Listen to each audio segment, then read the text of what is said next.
आम घरे रजरे पोड़पिठा हुएनी कारण रज सजबाजरे मोर जन्मदिन पड़े से आम घरे किछि भी पोड़ा जाएनी। आज आम रजटा कंप्लीट हैला माने घरे पोड़पिठा हैला सी पुणी क्षीर पोड़पिठा। क्षीर पोड़पिठा बनैबा जेतिकी सहज खाइबा पई सेतिकी स्वादिष्ट।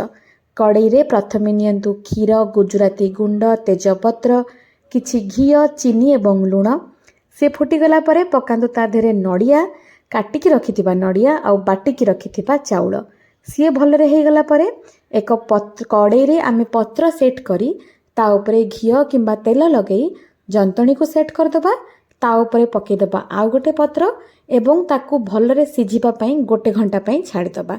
एबे आमर पोड़ पिठाटा प्रस्तुत हो गला। बहुत नरम हबो घरे तरे खरिकी खांतु।